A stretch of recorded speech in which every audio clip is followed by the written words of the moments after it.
Retornando para o nosso terceiro e último bloco do programa Escola Bíblica Dominical, agradecendo a sua audiência, a todos os irmãos que nos acompanham, os amigos. Nas manhãs de domingo estamos sempre aqui, refletindo sobre a palavra, estudando mais uma lição da nossa revista. E você é nosso convidado a permanecer sempre no canal 7.1 na TV Cairóis, tá bom? No último tópico, que é o que vamos agora perscrutar, é o tópico 3, que fala sem esperança e sem Deus. E o comentarista diz o seguinte: agora Paulo passa a descrever a situação dos gentios que viviam não tendo esperança e sem Deus no mundo. E o subtópico 1 diz assim: desprovidos de esperança, e o 2, sem Deus no mundo. Pastor Amarildo, o senhor pode nos falar um pouco a respeito desse tópico, desprovido de esperança? Veja só, pastor Marcos, o autor da nossa revista, ele faz aqui uma afirmação que precisamos considerar. Ele diz o seguinte: podemos afirmar que os gentios eram desprovidos dessa esperança por causa de parte da filosofia grega que descartava a possibilidade de uma vida além do túmulo. Além dessa questão, embora Deus tivesse decretado incluir os gentios no plano da salvação, eles mesmos, os gentios, ignoravam. Eles não tinham conhecimento. E a razão de não ter o conhecimento, não tinham como sustentar qualquer esperança. O que eu entendo, pastor Marcos? Os judeus, como nós já falamos, eles tiveram a felicidade de terem Deus governando a nação. Deus é que governava a nação, por muito tempo Deus governou, até que eles desejaram ter um rei. Mas, mesmo assim, os reis que eram ungidos, eles deveriam ser da nação, israelitas. Eles não tiveram influências de reis pagãos, estiveram lá sob a influência de reis que, embora desobedecessem muitas vezes as ordenanças de Deus, mas tinham como obrigação obedecer os seus mandamentos. E, através da obediência aos mandamentos de Deus, influenciar, então, os judeus. Os judeus tiveram essa felicidade. Já os gentios, se nós olharmos a história, eu não preciso comentar sobre isso, os estudantes da história, sabem que os gentios, por milênios, tiveram influências de reis pagãos, que se envolviam no misticismo, ocultismo e tantas outras coisas, de modo que eles não conheciam, não tinham assim, um ensino sobre o Deus verdadeiro. Nós podemos ver isto. Paulo, pastor Epaminondas, quando ele chega a Atenas, ele sai para dar um passeio na cidade de Atenas, de repente ele vê altares erguidos a multidões e multidões de deuses, a ponto de encontrar um altar no qual estava escrito ao Deus desconhecido. Paulo, então, cheio do Espírito Santo, chamou os atenienses e disse: eu tenho aqui um Deus para apresentar a vocês. Que Deus é esse? Esse Deus aqui, o Deus desconhecido. Então ele começa a falar do Deus, Criador dos céus e da terra. Foi quando então começou a alimentar a esperança na vida do coração dos atenienses. Então eu vejo nesses aspectos, desprovidos de esperança. Por quê? Porque eles mesmos eram ignorantes com relação às promessas de Deus. E as promessas, trago a lembrança agora novamente a Abraão. A promessa de Deus feita a Abraão foi: em ti serão benditas todas as nações da terra. Então, as promessas de Deus diziam respeito aos judeus, mas também a nós, os gentios. Maravilha. Pastor Epaminondas, aqui no subtópico 1, também, o nosso comentarista diz assim: a palavra esperança traz a ideia de confiança, e nas Escrituras o seu principal uso está ligado à confiança nas promessas divinas. Podemos afirmar que os gentios eram desprovidos dessa esperança por causa de parte da filosofia grega que descartava a possibilidade de uma vida além túmulo e que, consequentemente, pudesse ser ditosa. E ele diz: além dessa questão, embora Deus tivesse decretado incluir os gentios no plano da salvação, como o pastor Marido já nos falou, eles mesmos ignoravam essa promessa e, por isso, não tinham em que sustentar qualquer esperança. E aí ele diz que a esperança é a âncora para a alma, né? Ou seja, também a filosofia nesse aspecto aqui ela prejudicava essa confiança, porque não se acreditava numa vida após a morte, né? E o senhor pode falar um pouquinho sobre isso, no aspecto esperança também ainda? Veja bem, nesse ponto, penso eu que nós, os cristãos, os servos de Deus, nós vivemos uma vida diferenciada, né, no sentido de que nós temos esperança. Por termos esperança, nós confiamos em Deus e sabemos qual é o nosso destino, inclusive pós-morte.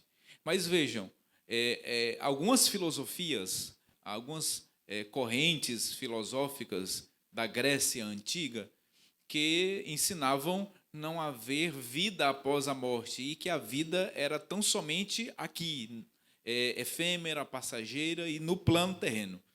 Isso deixava os ouvintes destes filósofos, destes ensinadores, sem nenhuma perspectiva futurista ou na vida após a morte.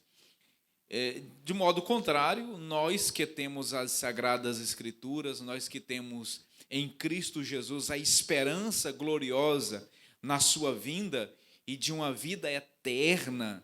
E aí eu quero aqui dizer que a nossa âncora é a esperança, o nosso coração está seguro nessa esperança, porque nós acreditamos na vida futura, nós acreditamos na vida após a morte, nós acreditamos que, inclusive, nós, os crentes em Jesus, se morrermos fisicamente hoje, nós estaremos no lucro, conforme ensinou o próprio apóstolo Paulo, que o viver é ganho e o morrer é lucro. Portanto, a nossa esperança, ela não está apenas aqui nas coisas desta vida. A nossa esperança maior está em Cristo Jesus, pelo fato de que nós seremos com Cristo ressuscitados se assim morrermos, e vivos nós seremos transformados por ocasião do arrebatamento da sua igreja. Nós temos esperança, nós temos expectativa, nós não somos aqueles que têm ausência de Deus nas suas vidas e por não terem Deus não tem nenhuma esperança. Nós somos exatamente resultados da esperança que Abraão teve. E essa esperança nós temos também, a esperança na cidade santa, na Nova Jerusalém, a esperança, né, nas coisas gloriosas do porvir. Maravilha. E dentro desse aspecto, queridos irmãos, pastores, essa esperança de vida eterna, esperança do arrebatamento, esperança de que os mortos ressuscitarão, ela preenche por completo o ser humano, porque a morte ela foi vencida.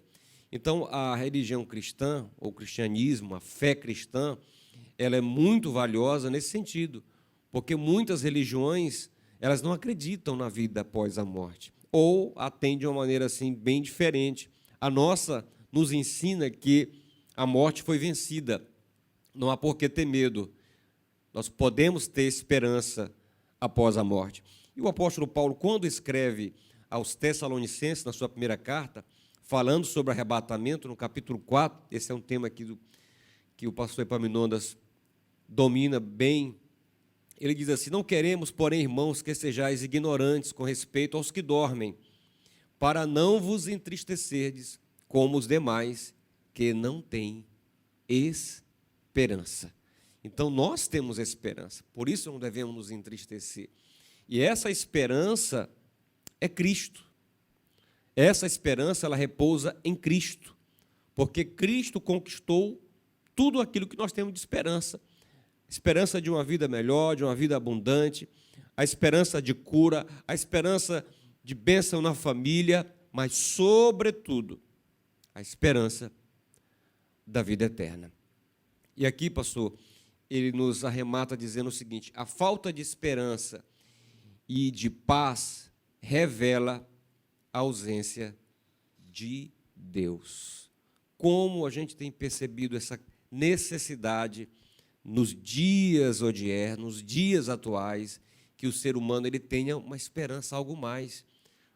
Você olha para a medicina e você vê a medicina dentro dos seus limites.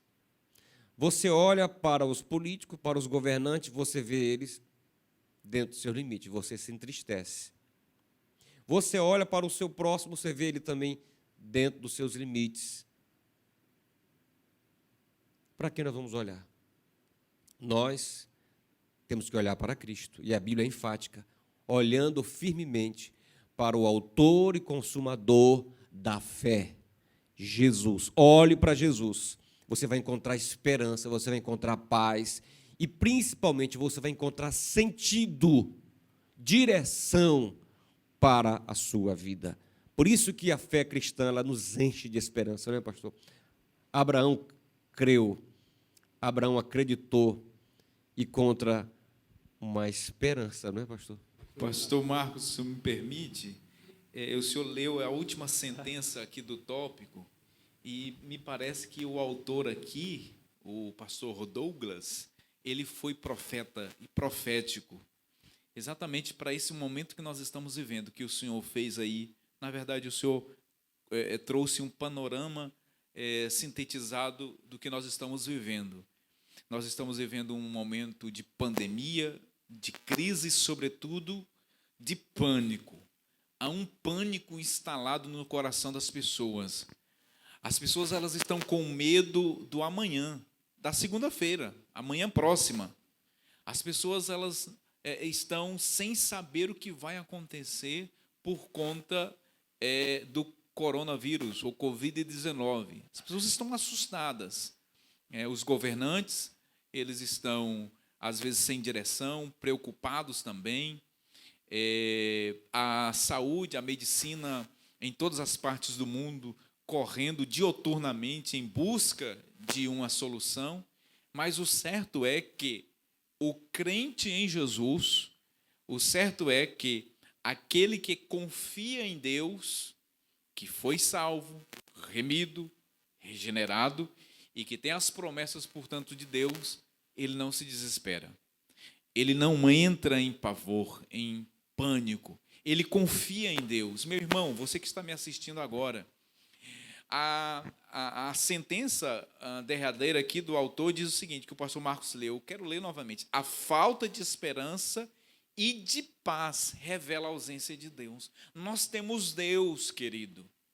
Se nós temos Deus, fique em paz, não perca a esperança, não se desespere, a despeito da dificuldade que você esteja enfrentando. Ou será fome, ou será peste, ou será nudez, ou será a espada que nos tirará a paz, que nos tirará a esperança, ou nos separará do amor de Cristo. Paulo, ele fala sobre isso, que nada pode nos tirar essa paz, essa esperança, e nos separar do amor de Cristo. Nem mesmo esse momento e esta situação odierna que nós estamos vivendo. Portanto, ancore o seu coração em Cristo Jesus, na esperança gloriosa do seu retorno vindouro e em breve. Bem, pastor Marildo. Esta fé e esta esperança de Abraão, nós estávamos falando isto, né? Paulo diz que Abraão creu contra a esperança. E como às vezes nos é difícil, pastor, entender o verdadeiro significado disto, né? Abraão creu contra a esperança. Me veio então a mensagem de Isaías, o profeta Isaías usado por Deus, ele disse, aquele que crê, não se apresse. O que significa?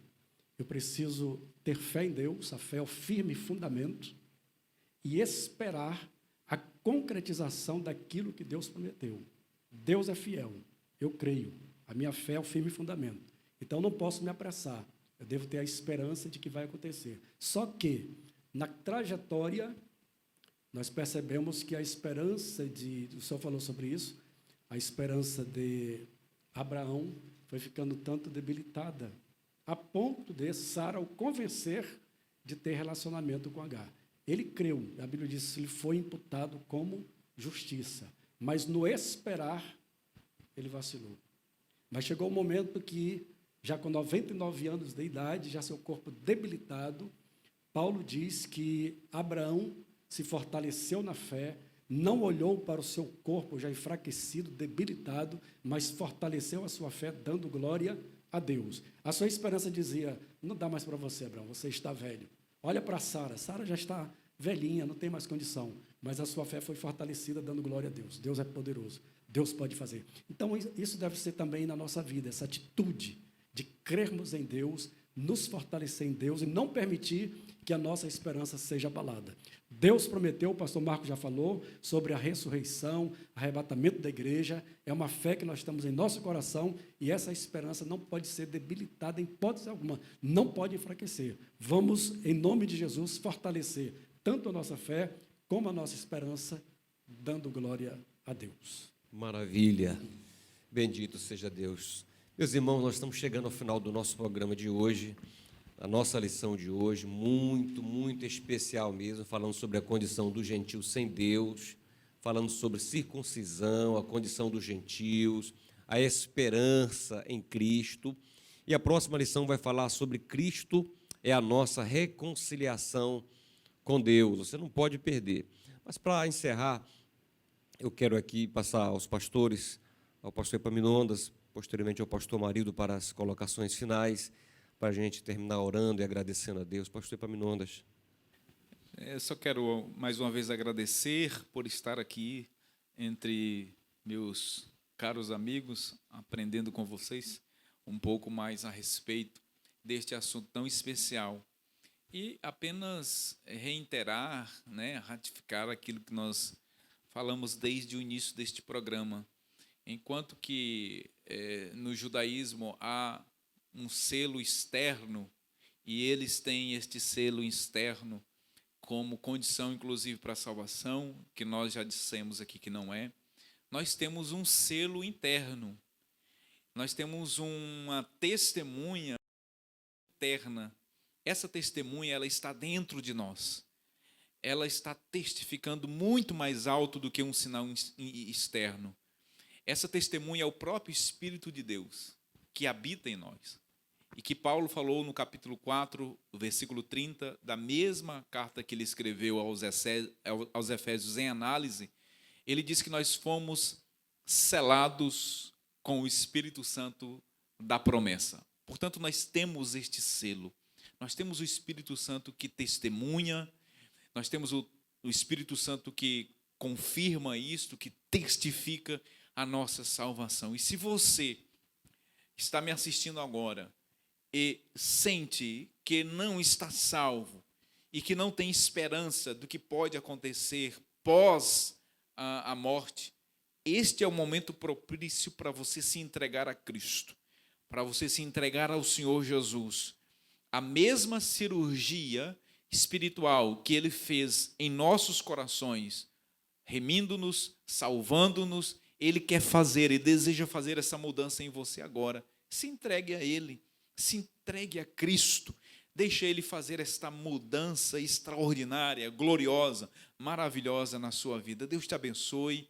Um abraço especial a todos os nossos alunos e professores, coordenadores de Escola Bíblica Dominical e também aos nossos alunos do IETAD que estão com saudades aí das nossas aulas.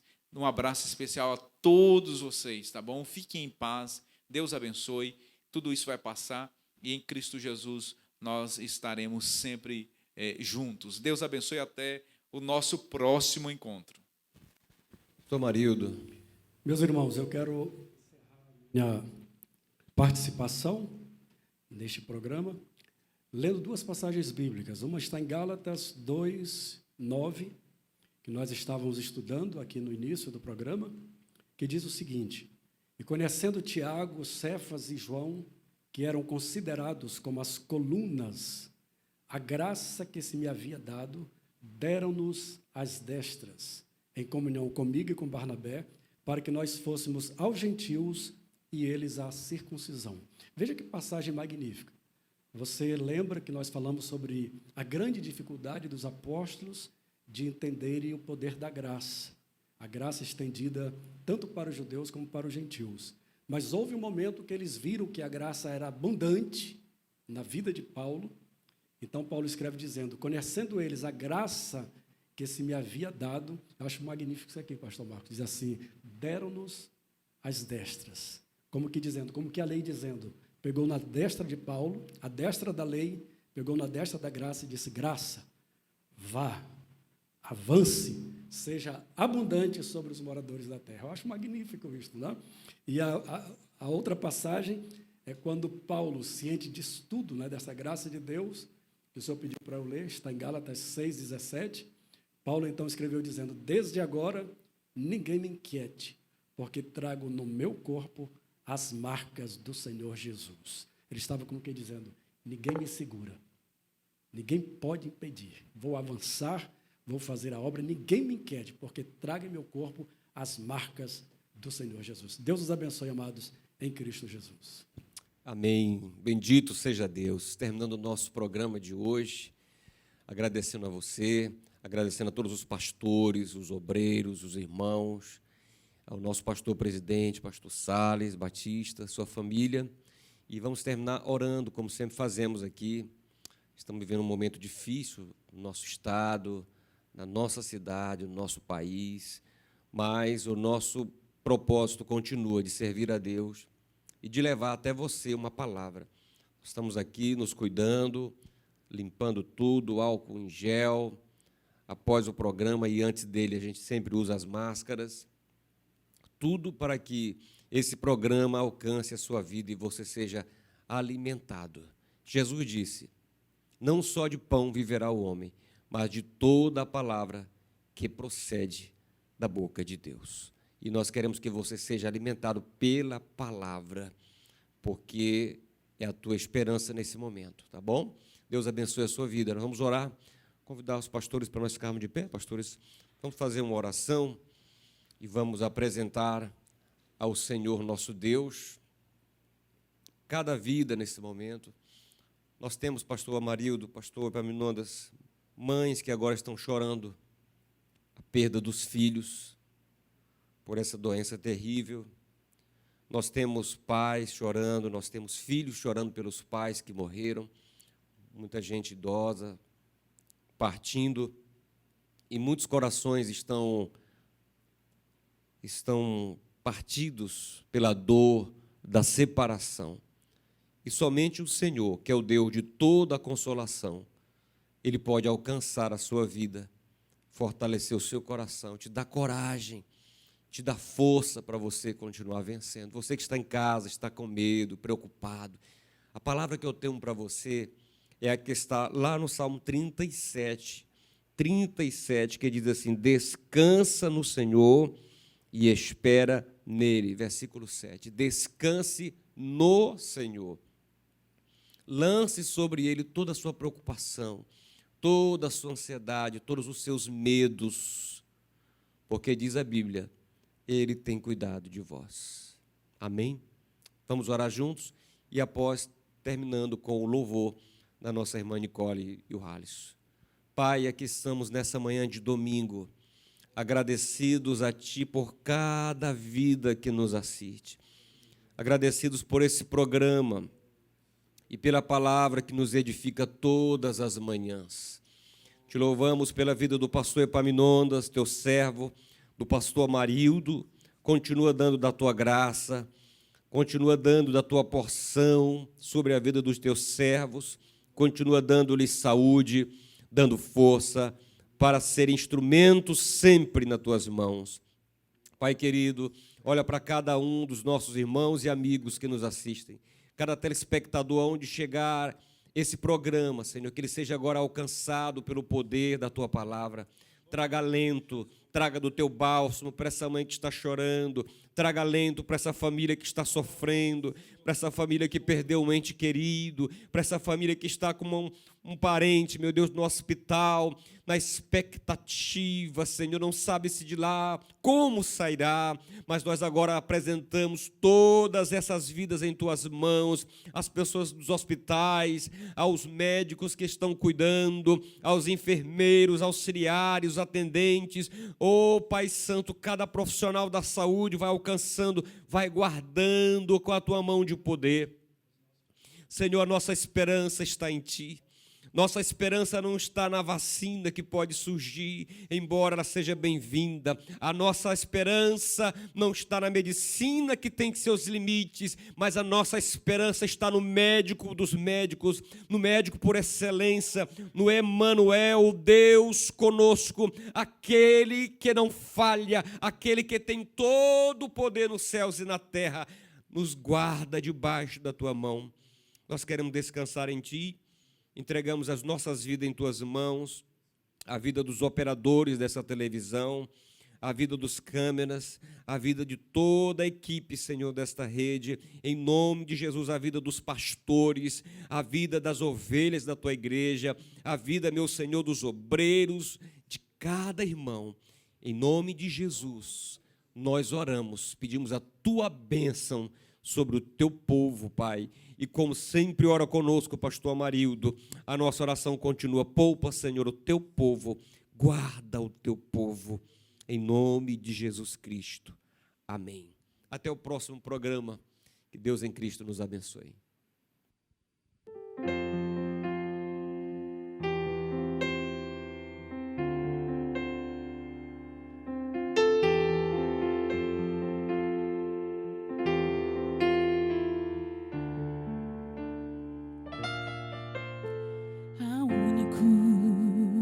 Digno de receber a honra e a glória, a força e o poder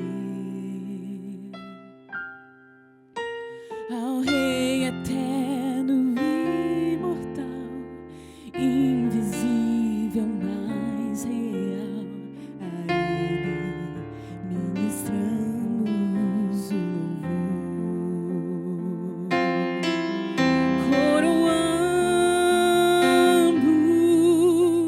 a ti, ó Rei Jesus, coroamos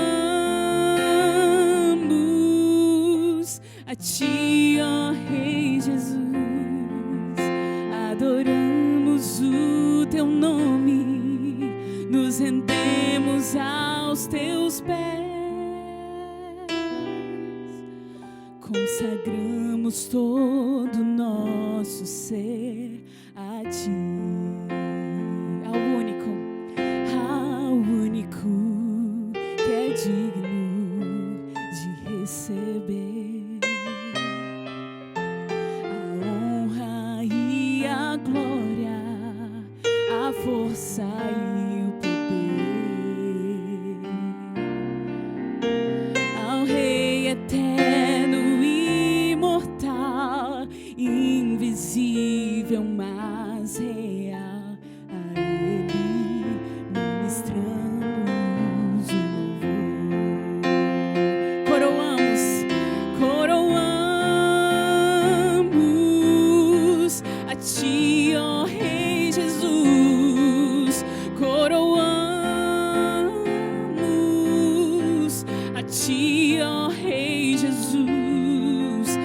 Adoramos o teu nome, nos rendemos aos teus pés, consagramos todo o nosso ser a ti. Coroamos a ti, ó Rei Jesus. Coroamos a ti, ó Rei Jesus, adoramos o teu nome, nos rendemos aos teus pés, consagramos todo o nosso ser a ti, consagramos todo o nosso ser a ti, consagramos todo o nosso ser a ti.